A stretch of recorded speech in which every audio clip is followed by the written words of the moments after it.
로마서 8장 3절 율법이 육신으로 말미암아 연약하여 할 수 없는 그것을 하나님은 하시나니 곧 죄로 말미암아 자기 아들을 죄 있는 육신의 모양으로 보내어 육신의 죄를 정하사.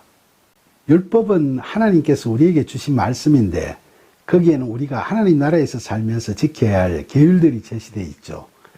그런데 연약한 육신을 입고 있는 우리들이 그것을 온전히 지킨다는 건 불가능하죠. 앞장에서도 보시다시피 마음으로는 그걸 지키려고 해도 결과는 악을 행할 뿐이었죠. 이처럼 율법은 우리로 하여금 죄가 무엇인지를 깨닫게 하고 또 우리 스스로의 의지와 힘만으로는 율법이 요구하는 걸 이룰 수 없다는 사실을 분명히 알게 했습니다. 그래서 하나님께서는 율법을 완성시키시기 위해서 다른 방법을 강구하셨죠. 하나님께서는 당신의 아들을 이 땅에 보내셔서 그를 화목제물로 삼아서 십자가에서 죽게 하시고, 이처럼 그가 우리 대신 율법의 저주를 받아 죽으셨기 때문에 은혜에 의한 믿음으로 이 복음의 진리를 믿는 자에게는 죄와 사망의 권세에서 해방되도록 하셨죠.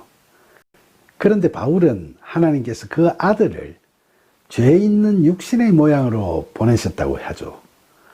이건 모든 인간과 마찬가지로 연약한 육신의 옷을 입고 오셨다는 걸까요? 하나님의 아들이신 예수님께서는 성경에 보면 죄가 없으신 분이었고 죄 없는 삶을 사신 분이었죠.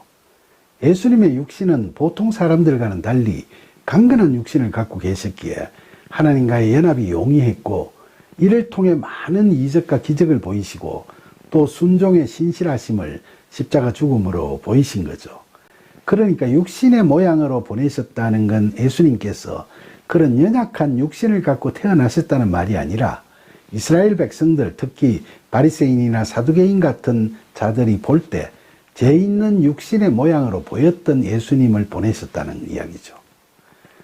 그래서 바리새인을 포함한 이스라엘 백성들은 하나님의 아들이신 예수님을 몰라보고 그저 자신들이 볼 때 신성 모독죄를 저지르고 있는 죄 있는 육신의 모양으로 보이는 예수님을 십자가에 매달아 죽이게 된 겁니다.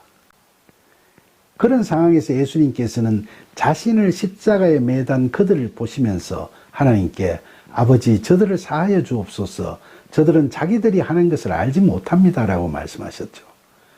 그러시면서 예수님께서는 인간의 죄와 허물을 모두 대신 짊어지심으로써, 즉 인간의 육신 안에 있는 모든 죄를 대신 정죄받으심으로써 죄 많은 인간과 달리 하나님의 율법적 요구를 온전히 성취시키셨습니다. 로마서 8장 4절 육신을 따르지 않고 그 영을 따라 행하는 우리에게 율법의 요구가 이루어지게 하려 하심이니라. 이렇게 십자가에서 죽으신 예수님께서는 부활하셨고 지금도 우리 안에 영적으로 현존하고 계시죠.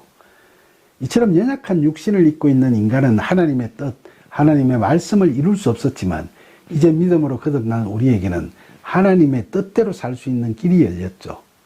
지금도 우리가 죄로 인해 연약해진 육신을 따르고 살면 영적 죽음 속에서 사는 것에 불과하지만 이제 우리가 그런 육신에 따르지 않고 믿음으로 예수 그리스도 안에 거하면서 그 안에 있는 생명의 성령의 법을 따르면 하나님 나라의 백성된 삶을 살게 되죠.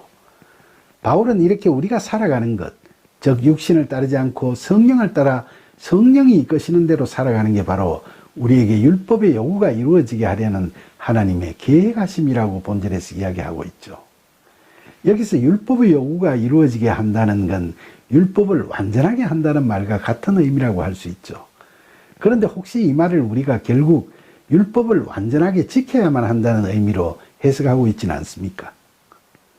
예수님께서도 율법을 폐하러 오신 게 아니고 완전하게 하려고 오셨다 하셨는데 이런 말씀들을 듣다 보면 그런 오해를 할 수도 있겠죠. 그러나 본절에서 바울이 율법의 요구가 이루어지게 한다는 말씀이나 예수님의 율법을 완전하게 하려 하심이라는 말씀은 모두 다 그런 의미가 아니죠. 우선 하나님의 말씀을 토대로 인간의 가치 기준이나 판단 기준에 의거해서 만든 갖가지 율법 계율들 내지 종교적 율법들을 다 이행한다는 것은 여기서는 의미 없는 말이죠. 그러니까 하나님의 말씀, 이걸 율법이라고 정의할 때 이 율법을 완전하게 하는 것, 바로 하나님의 말씀을 하나님의 뜻대로 이루는 건 중요하지만 그건 우리의 의지와 힘으로는 불가능하죠. 즉 우리의 육신으로는 불가능한 거죠.